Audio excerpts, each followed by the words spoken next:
Here, in the sweltering desert, which borders the Mediterranean Sea, was the battleground that ran for 700 miles between Benghazi, in the Italian colony of Cyrenaica, and Alexandria, in British-held Egypt.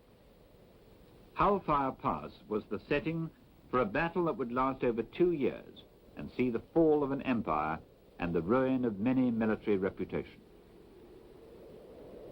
It was the dividing ground between Italian Libya and British Egypt. It would be here that the opening moves in the fight for the oil resources of the Middle East would be fought. Mussolini, ever ambitious to extend the domains of his African empire, created triumphal arches, recalling the once great glories of the Caesars. He coveted Egypt and chose the appropriate moment to attempt a further African conquest.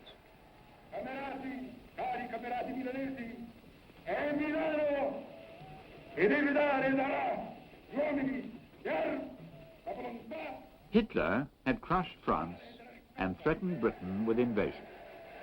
Now was the time to strike, and Mussolini gives the order to Marshal Graziani and his 200,000 men in Libya to advance into Egypt and take the Suez Canal. The Italian army sets off with cheerful confidence, equipped with weapons dating back to the First World War. Across the Egyptian frontier, the British army awaited the attack with a total strength of 36,000 men. Outnumbered, the British soldiers merely fall back.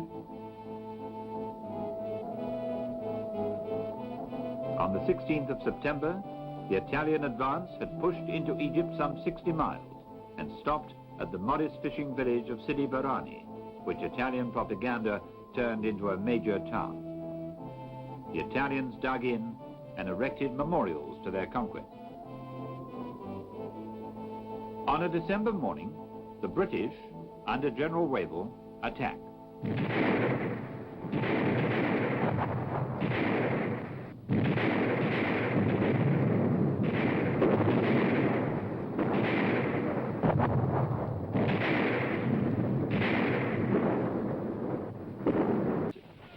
The British reach the frontier and roll up the Italian defenses.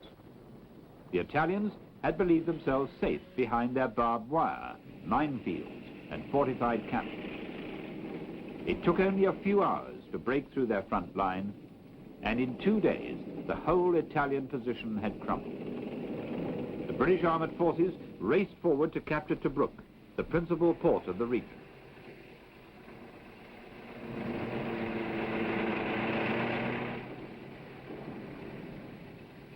The significance of this victory is explained by Major General David Belcham, who was in charge of intelligence for the British Army in the Western Desert.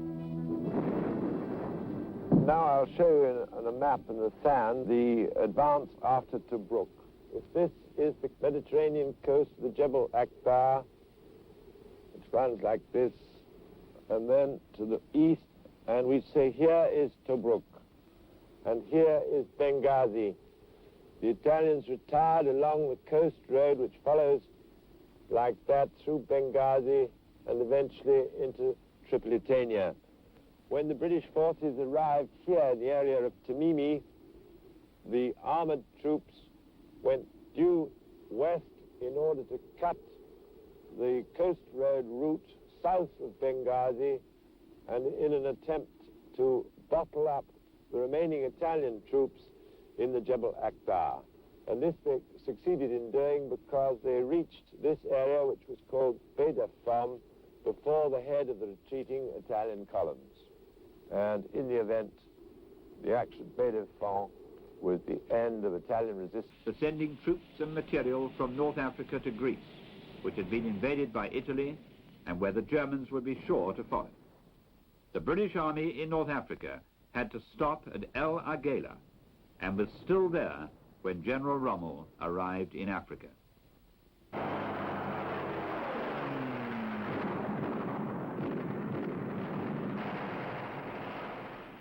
General Erwin Rommel arrives in Tripoli on February the 12th, 1941. With him is a small mobile force that had been hurriedly assembled, the force that would soon become world famous as the Afrika Korps. An infantryman turned tank leader, Rommel had made his reputation in the French campaign of the previous summer, when he had brilliantly taken Rouen and Cherbourg. He has no experience of desert warfare, but believes in rapid movement. On his arrival, he remarks that if Wavell had continued his advance into Tripolitania, no opposition worthy of the name could have been mounted against him. The British believe that it will take Rommel 3 months to adapt to the conditions of desert warfare. It takes him only 6 weeks. His mission is purely defensive, to prevent the British from taking Tripoli. But Rommel doesn't see it like that.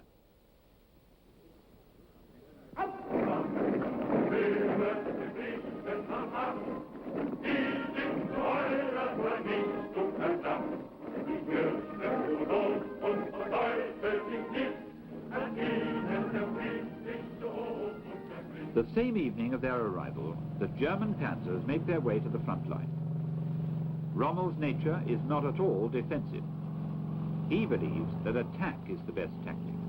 Immediate attack.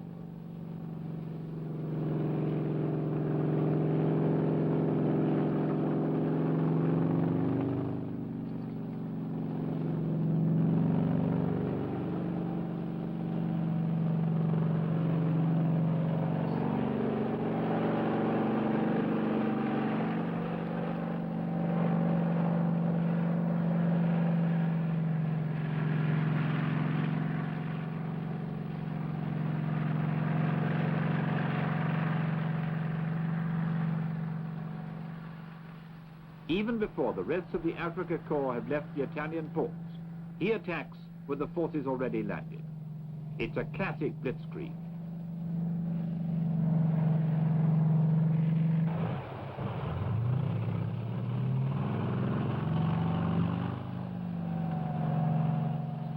On the last day in March, he strikes at the British positions in El Agheila and crushes them quickly. Wavell's forces have been weakened by the removal of the best troops to Greece. It takes Rommel only 12 days to push the British army back 500 miles to the Egyptian frontier and to wipe out all their gains of the previous month. General O'Connor, the commander of the British troops, is captured. It's through his successful use of lightning attack that the Rommel legend grows almost overnight. His personal contact with the frontline soldiers endears him to the Afrika Korps, who say, to the right, nothing. To the left, nothing. In front, Rommel. He also earns the respect of the British soldiers, whose own generals are usually unable to cope with his tactics. Even British intelligence spreads his fame by distributing his photograph to frontline troops with the caption, "This man is dangerous."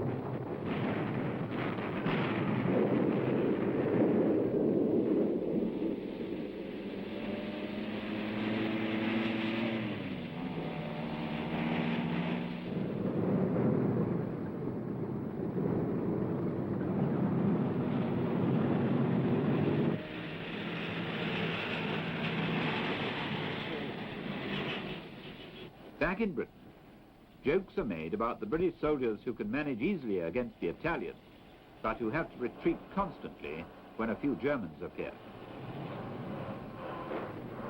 Rommel's army is in fact much better equipped than Wavell's. The German tanks are heavier and better armed. But it's his superiority in tactics that continuously pushes the British back. He's more daring and imaginative than his opponents.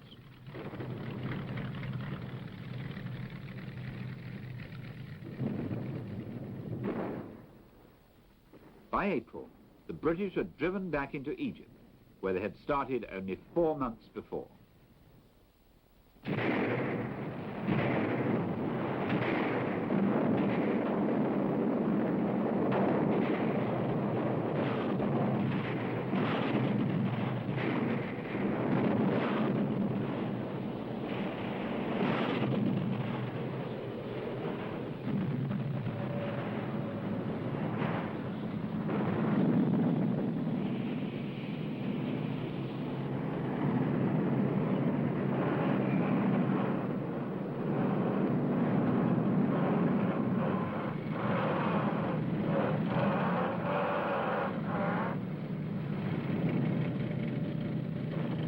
More than anything, the Germans need to control the Mediterranean. The British can harass the vital supply routes from Italy to Libya particularly by preventing oil tankers from supplying the conquering tanks of the Africa Corps. The island of Malta, a British military base midway between Italy and North Africa, is the key to the control of the central Mediterranean. Field Marshal Kesselring orders an aerial assault from Sicily.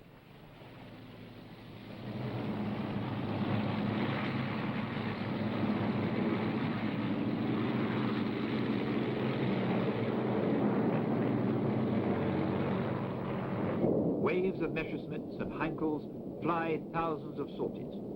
Day after day, the raids continue, but Malta, which experiences the heaviest concentration of bombing in the war, holds out against all odds.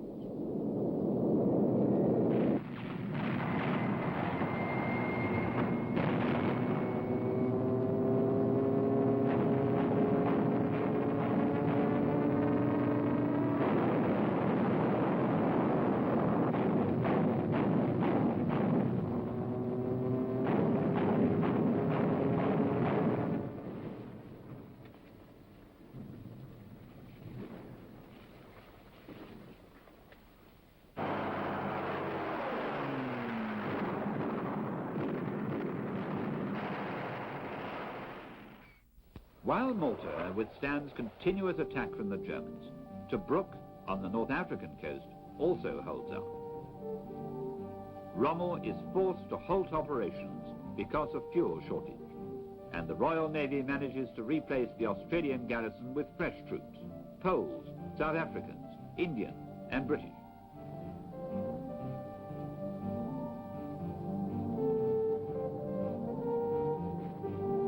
They dig themselves in around the rocky perimeter of the port like so many desert rats. The desert war becomes a stalemate. After the disastrous campaigns in Greece and Crete, Churchill pushes General Wavell into an unsuccessful attack against Rommel's Africa Corps, and when he fails, replaces him with General Auchinleck. General David Belsham and Field Marshal Lord Harding remember the situation. General Wavell was what is known as a soldier's soldier, and not somebody who automatically got on well with politicians. Indeed, I think there were occasions upon which he and Mr. Churchill did not see entirely eye to eye. He was a man dedicated to his profession, very serious, not particularly sociable, and as a matter of fact, his great hobby was poetry. He edited a book on the subject. I think he had an extremely difficult task.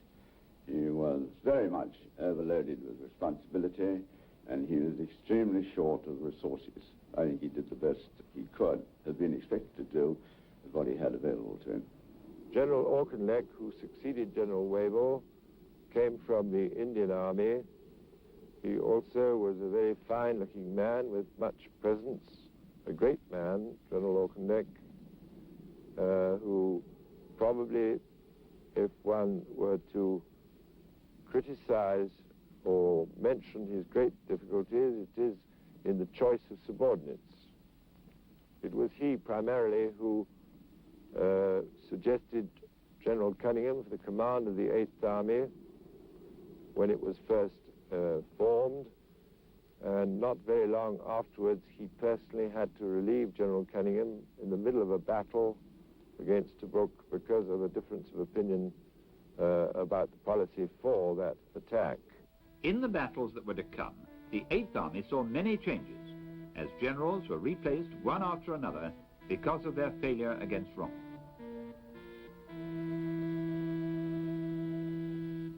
The British Desert Army is now very much an empire force, as it assembles in its ranks the troops of India, South Africa, New Zealand, and Australia. There are also contingents from Britain's allies, the Poles, the Greeks, the Czechs, the Jews from Palestine, and the growing formations of the Free French.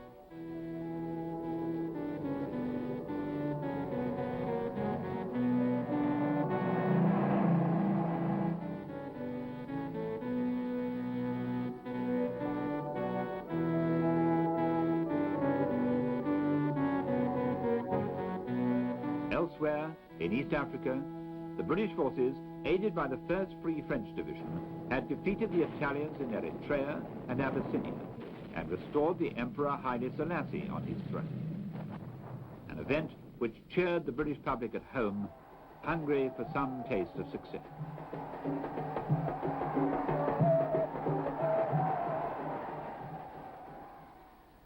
Two years after the defeat of France, the French army in Africa assembles in Egypt. Soldiers from all the French colonies gather to continue the fight against the Germans. General de Gaulle arrives to review his new army, which will regain honor for France.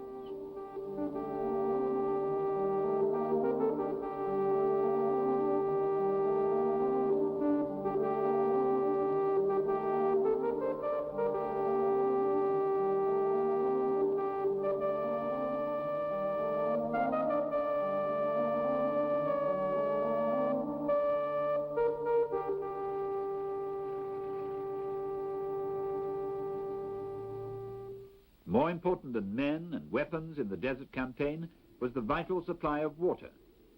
Water, the essential element of life and war, became the greatest prize of all. To collect it and keep it demanded great ingenuity. The Germans designed a container which the admiring British copied and named the jerrycan, a word that would become part of the language. Their own water cans had not been able to stand up to the rough desert conditions.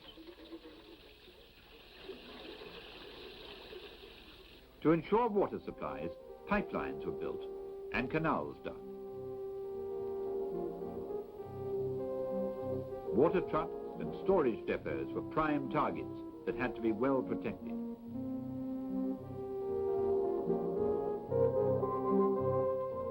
If the desert was empty of water, it had many other dangers hidden beneath its barren surface. The opposing armies had planted thousands of mines, which even today kill wandering Arabs.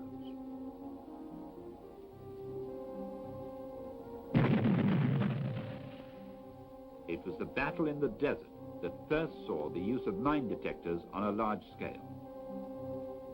Invented by a Polish engineer, the electronic frying pans, as they were dubbed, did not always work properly, and so the old method of clearing ground by prodding with bayonets was used, a job given to enemy prisoners when they were available. It was thought that those who sow should also reap.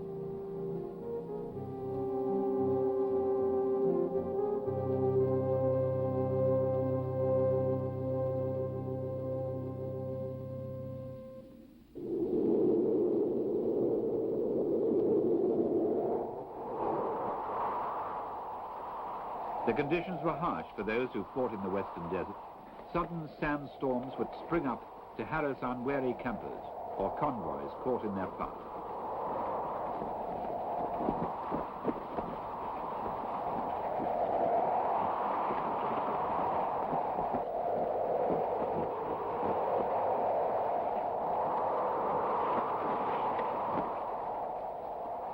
The strong winds moved entire landscapes of sand, covering roads and trails, and making it necessary to travel by compass, just as one would navigate the sea.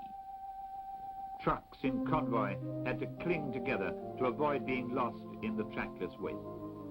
The sand penetrated everywhere and spared neither men nor animals. The intense heat, which beat down relentlessly during the day, could kill any living thing without water or shelter.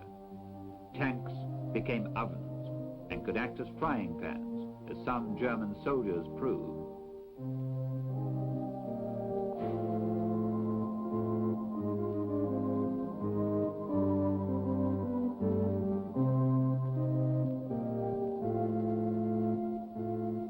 Perhaps the greatest scourge suffered by the desert soldier were the masses of flies that appeared whenever the troops gathered for refreshment and food.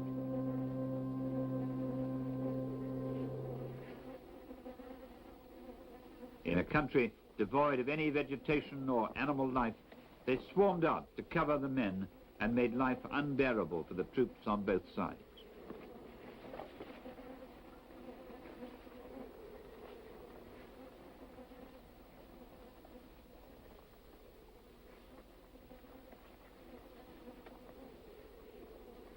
When not protecting themselves from the flies, the soldiers had to watch out for other pests, like scorpions and snakes.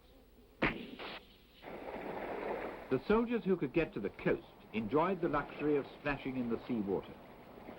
The harsh conditions of desert fighting were softened by these occasional pleasures. Common to all the soldiers of the warring nations was the dream of home far away and of those they had left behind.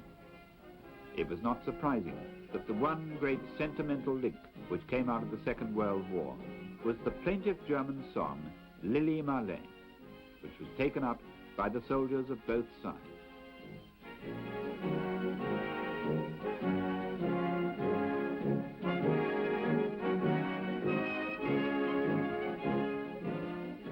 The conditions, which were the same for all the fighting men, gave the Desert War a feeling of common dangers shared. The German soldiers, far from their homeland, had to adapt to alien surroundings and strange customs. The habits of the desert made them akin to the British, and mutual experiences created a mystic brotherhood.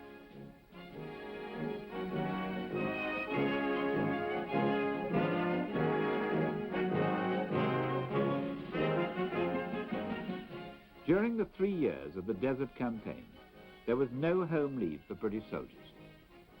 Cairo and Alexandria were the only two cities where they could go to forget the fighting, only 120 miles away in the Western Desert.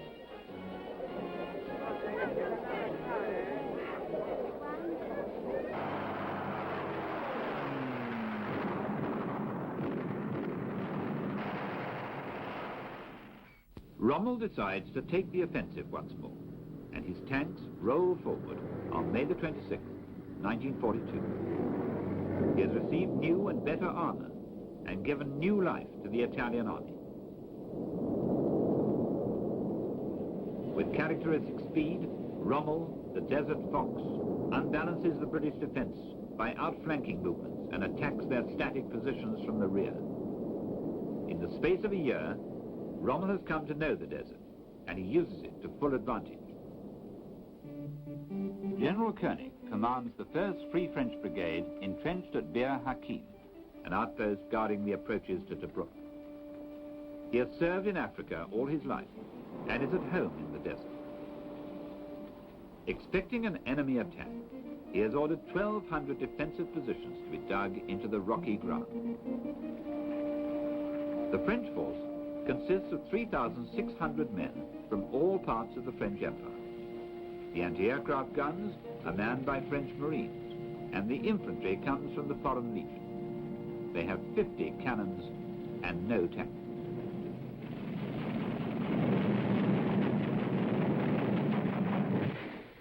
Rommel opens his attack on the French position by sending in an Italian armored division. The Italians advance boldly and meet the dug-in soldiers of the Foreign Legion. The French improvise an anti-tank defense by using fast-firing 75mm guns, which had first been used in World War I.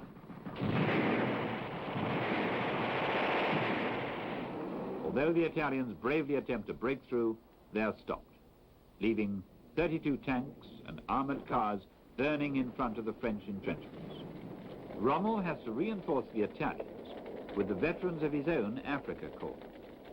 The Germans cut off the French and begin an all-out attack to remove the last obstacle on the road to Tobruk.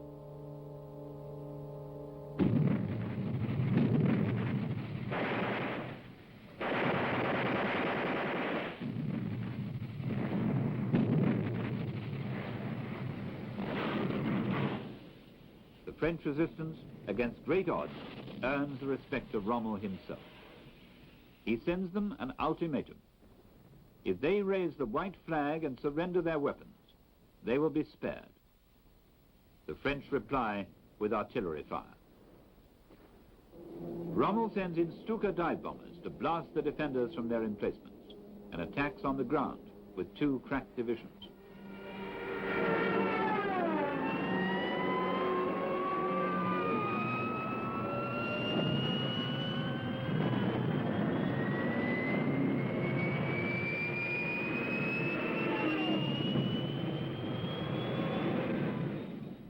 In the end, the pressure is too great, and General Koenig decides to try and break out of the German grip at night.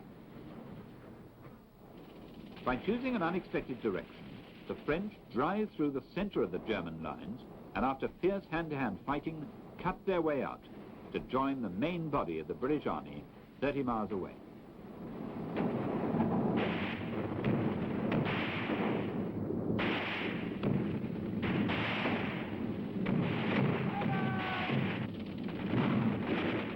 Rommel now has the way clear to Tobruk, but he has been held up for 10 days.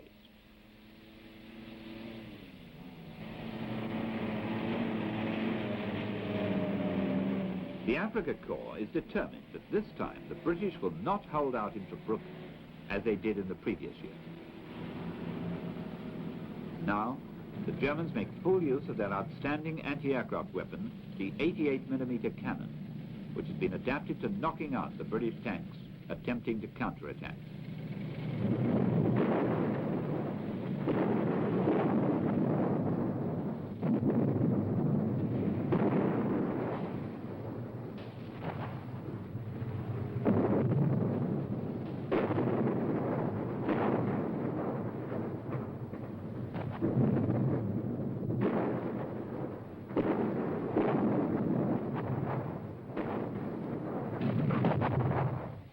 Rommel urges on his soldiers, and on the morning of June the 20th, they're in sight of Tobruk. British shipping is caught in the harbour.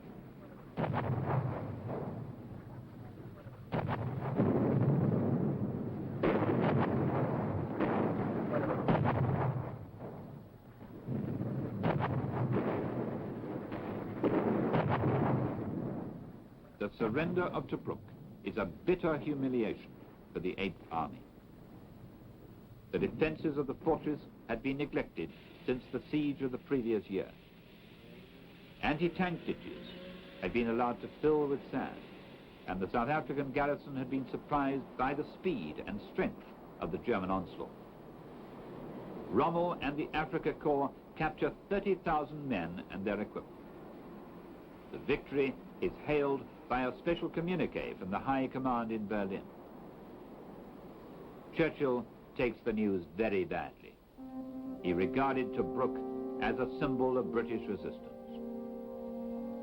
Rommel and the Afrika Korps were at the summit of their achievements. A hard but generous leader, he always saw that his men shared in his successes.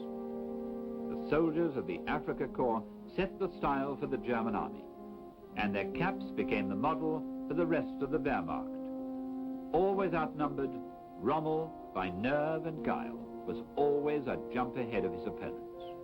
Summoned to Berlin by a delighted and grateful Hitler, Rommel finds that he has become a legend in less than 2 years of desert fighting.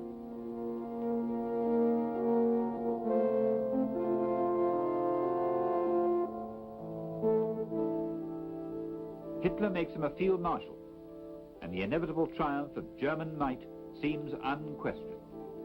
Rommel, the good soldier, still believes it possible to fight a gentleman's war during the reign of Adolf Hitler's Third Reich.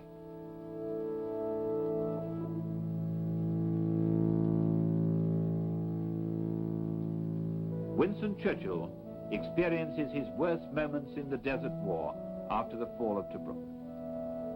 He had received the bad news while in conference with President Roosevelt, and the humiliation was galling. In Cairo, the soldiers give him an enthusiastic welcome, and it seems to hearten the troubled British leader.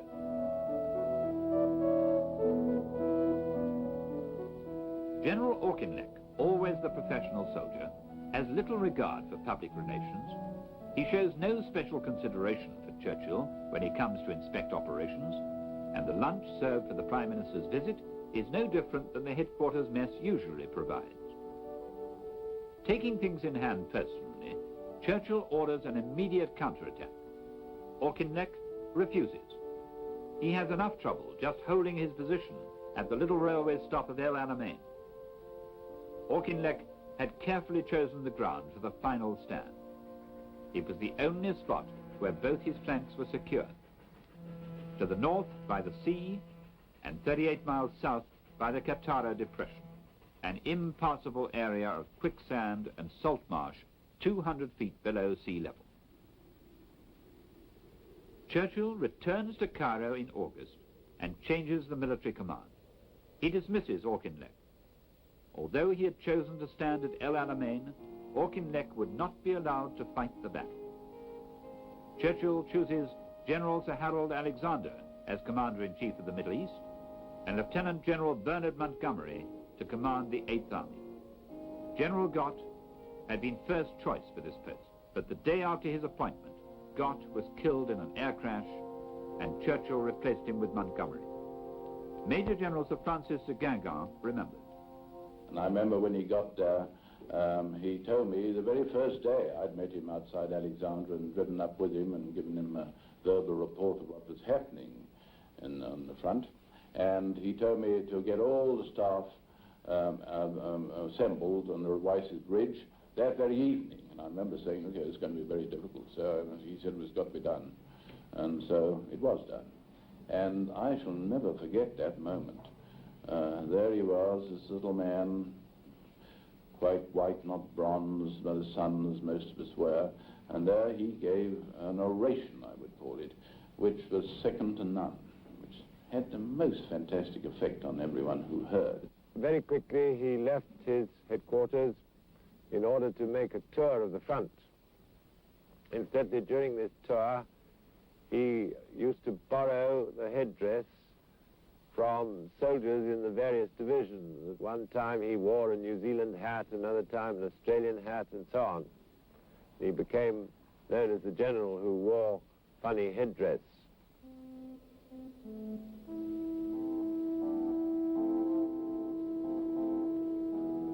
When I arrived at the headquarters of the 8th Army on the 13th of August, 1942, at about 11 o'clock in the morning. Now, when you take command of a large army that is at close grips with a victorious and skillful enemy, you can't afford to make mistakes. I then insisted that all existing plans and orders for withdrawal must be cancelled. If Rommel attacked, we would fight at Alamein. If we couldn't stay there alive, we would stay there dead.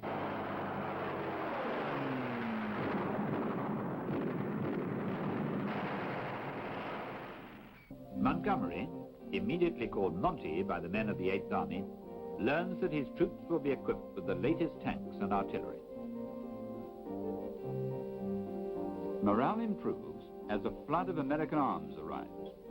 Hundreds of Sherman and Grant tanks, the only armor that can stand up to the German Panzer Mark IIIs and IVs. Now, Montgomery will benefit from his short supply lines, which stretch only some 60 miles, while Rommel's Africa Corps is 1,400 miles away from their main base in Tripoli. The British Desert Air Force is nearby, with its main airfields in the Nile Delta. The Germans are now paying the full price for not eliminating Malta. The Royal Navy and Royal Air Force sink 3 out of 4 of the oil tankers that try to bring precious oil across the Mediterranean to fuel the Panzer Army. The Africa Corps is now on the defensive.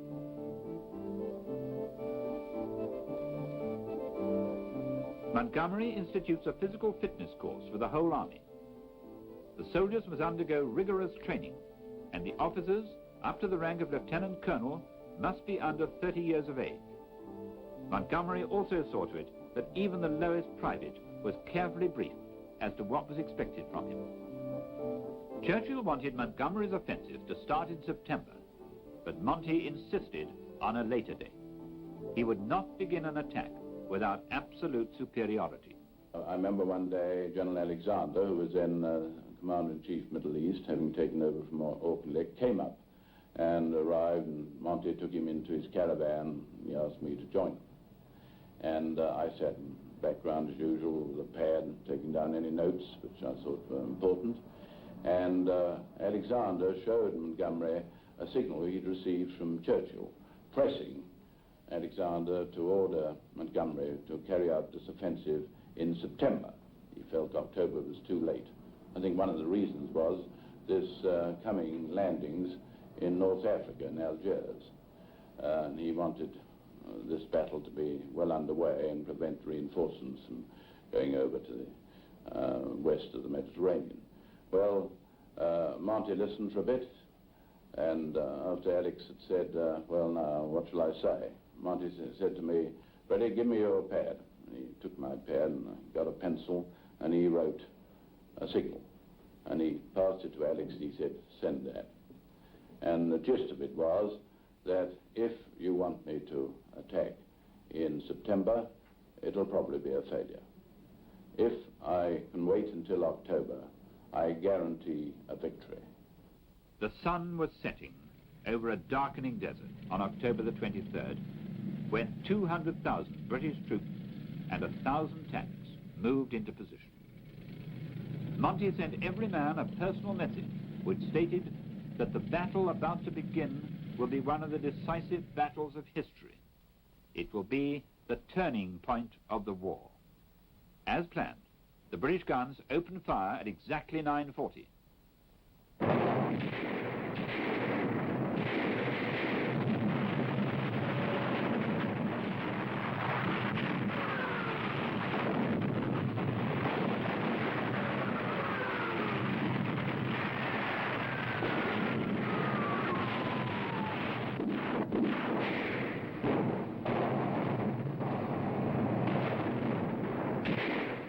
The Alamein barrage was the heaviest of the war.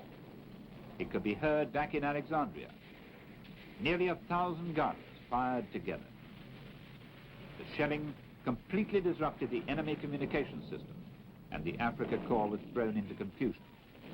The British attack did not go entirely according to plan either. The German minefields, which stretched for 3 miles, were thicker than expected, and the British tanks were badly caught in the middle. Heavy losses dismayed the first formations of the assault. The Germans fought harder than had been expected and desperately held their ground.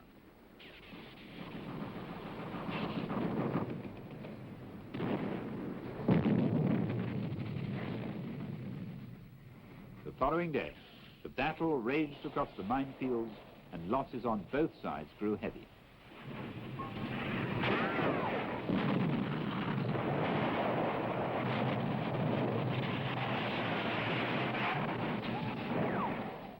The Afrika Korps lost its commander, who died on the battlefield, and Hitler ordered Rommel back to Africa from his sickbed in Austria.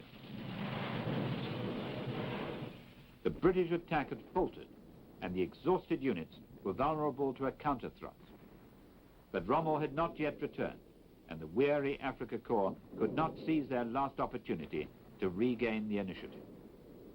Montgomery had lost over 200 tanks, as many as the Germans had started with. His infantry had suffered high casualties, particularly among the Highlanders, the Australians, and the South Africans.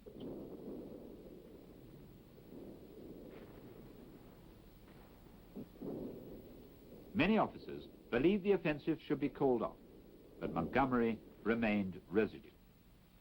Now, at that time, I was asleep in my caravan, and my chief of staff, Brigadier de Gangor, came and woke me up and said he reckoned the battle was what he called stalling, and some pretty firm orders were necessary. He had summoned the 2 corps commanders on the northern flank to come and see me. Was that right? Now, the point I'd make here is that he did that before he came to wake me. He took the responsibility, and he was quite right. I said it was exactly right. Well, they arrived about 3 a.m. They were losing a lot of tanks. He wanted my orders to be modified. The atmosphere in my caravan was pretty tense. I think I was quite calm. When I'd heard all they had to say, I said there would be no change of any sort in my orders. The armored divisions would fight their way out. I then dismissed them all and went back to sleep.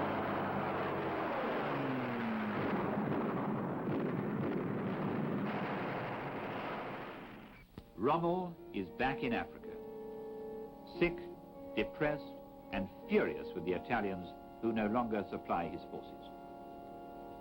He is disappointed by Hitler, who is willing to sacrifice his army for a few yards of sand. The panzers are thrown into a counterattack, but they are forced back with heavy losses. The British reserves are stronger than the German, and Montgomery feels that time is on his side. He decides to withdraw some of his divisions from the front line to reorganize them for the next blow. Operation Supercharge, Monty's final punch, began on November the 2nd.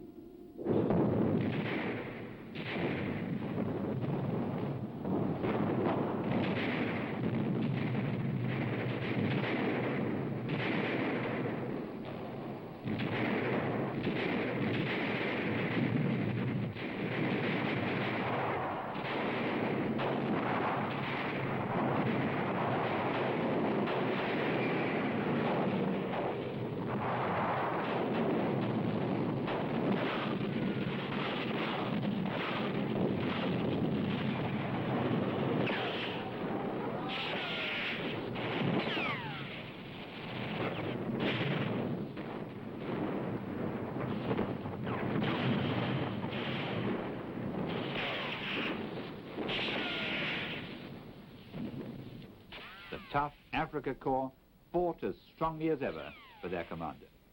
But Rommel was down to only 35 tanks, and the British still had 600. Slowly, the Germans began to yield. Rommel saw that he must withdraw or have his infantry destroyed by the British army. Hitler ordered him to stand and die at Alamein, but Rommel convinced him to cancel these instructions. On the afternoon of November the 4th, the Desert Fox orders a general retreat, and the Africa Corps take all the remaining transport for the rush westward, leaving thousands of Italians behind. They surrender in divisions. The Second Battle of El Alamein is over, and as the British Army collect the survivors of the once invincible Africa Corps, General Alexander signals Churchill to ring out the bells, which Churchill promptly did. To impede Rommel's retreat, Montgomery sends out the Desert Air Force. Air Marshal Tedder's 800 planes bomb and machine gun the retreating German columns wherever they are found. Rommel was down to 10 tanks and 10,000 men.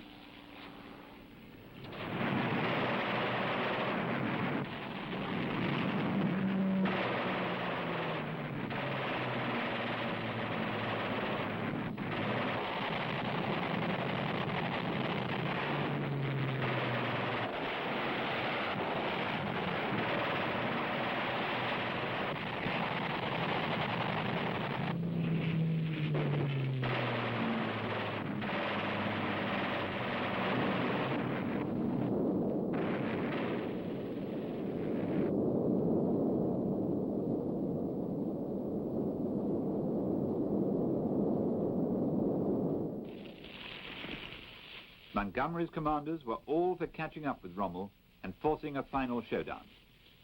But Monty did not wish to risk having to come back again, like the others. Rommel was as good a general in retreat as he was in attack, and he managed to keep his force together all the way back to Tripoli.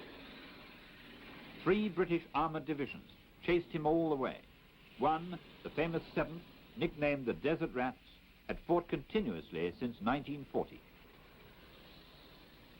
Past Mersa Matruh, past Sidi Barrani, through the Hellfire Pass, Rommel fell back fighting all the way. To the delight of Churchill, Tobruk fell.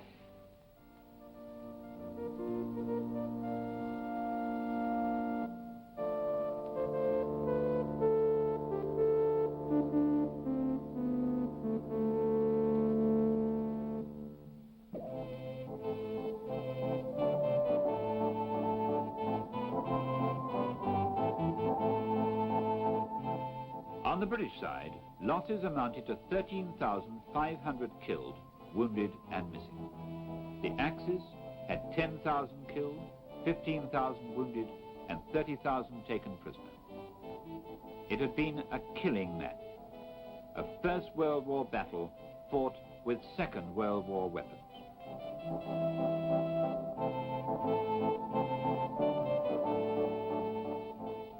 The Allies passed by the rusting remains of previous battles in their pursuit of Rommel.